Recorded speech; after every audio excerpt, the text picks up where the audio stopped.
Injil suci menurut Matius.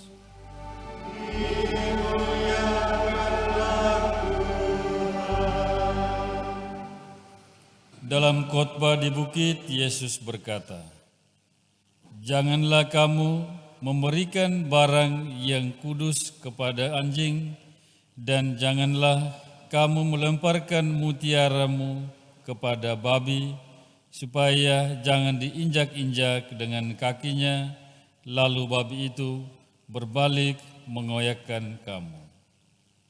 Segala sesuatu yang kamu kehendaki diperbuat orang kepadamu, perbuatlah demikian juga kepada mereka. Itulah isi seluruh hukum Taurat dan kitab para nabi. Masuklah melalui pintu yang sempit itu, karena lebarlah pintu dan luaslah jalan yang menuju kebinasaan, dan banyak orang telah masuk melalui pintu dan jalan itu. Tetapi sempitlah pintu dan sesaklah jalan yang menuju kehidupan, dan sedikitlah orang yang menemukannya." Demikianlah sabda Tuhan.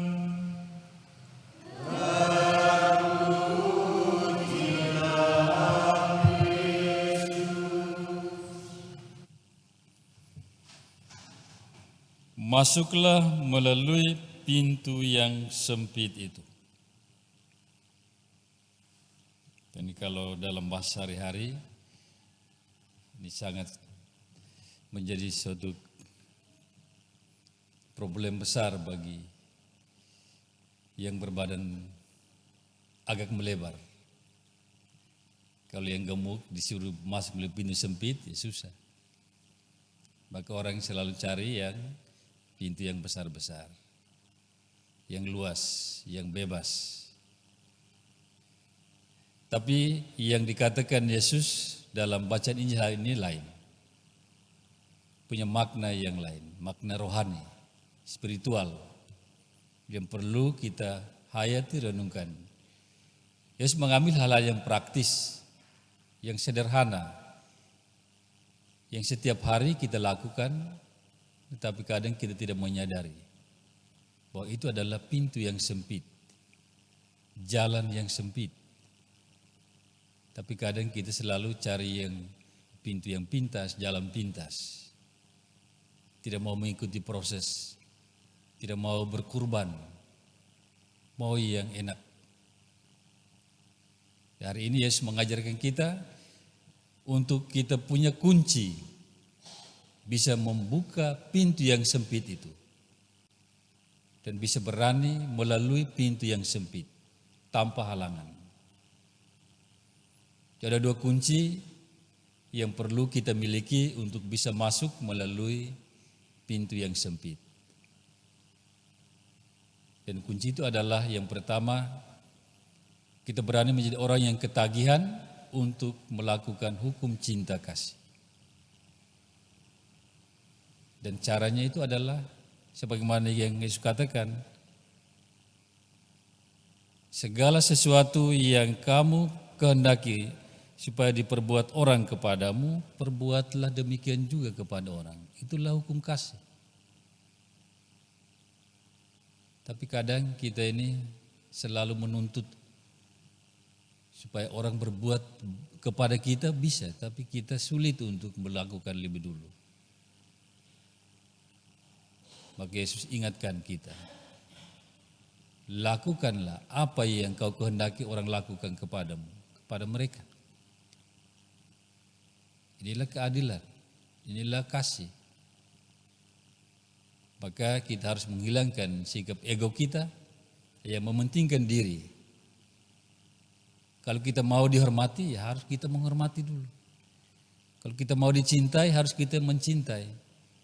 Kalau kita mau dimaafkan, kita harus memaafkan. Kalau kita mau didengarkan, kita harus mendengarkan. Maka marilah kita masuk ke dalam diri bagaimana hukum kasih ini sudah kita hayati dan kita lakukan dalam kehidupan bersama. Apakah ada keseimbangan atau tidak? Itu kunci pertama yang harus kita miliki. Berani menjadi orang yang ketagihan melakukan hukum kasih. Kalau ketagihan itu berarti mau lakukan terus. Seperti makanan kan. Kalau kita suka akan suatu makanan, kita ketagihan, cari terus makanan itu. Dan ini juga seperti itu. Jadilah orang yang ketagihan dalam hal-hal yang ini. Dan kunci kedua adalah berani untuk masuk atau jalan pada jalan pengorbanan. Berkorban, bukan mengorbankan orang. Ya kadang kembali lagi kita mengorbankan orang lebih mudah daripada kita berkorban untuk kepentingan orang lain. Kalau kita berani berkorban, itulah pintu sempit, pintu cinta, pintu salib, jalan salib yang harus kita lalui. Tapi kadang kita mau mencari bukan jalan salib, tapi jalan tol yang mulus, tetapi kalau kita tidak hati-hati celaka. Dan jalan tol itu adalah pintu luar, itu pintu lebar tadi yang Yesus katakan, yang menghantar orang kepada kebinasaan, bukan kepada keselamatan. Maka kalau kita melakukan segala tugas kita dengan setia, kita disiplin dalam hidup ini, maka pintu sempit itu akan dibuka lebar dan kita akan masuk dengan leluasa. Maka kita berdoa semoga perayaan hari ini menguatkan kita untuk berani menjadi orang yang ketagihan dan siap berkorban untuk melakukan kehendak Tuhan, bukan kehendak kita sendiri yang mengorbankan orang lain.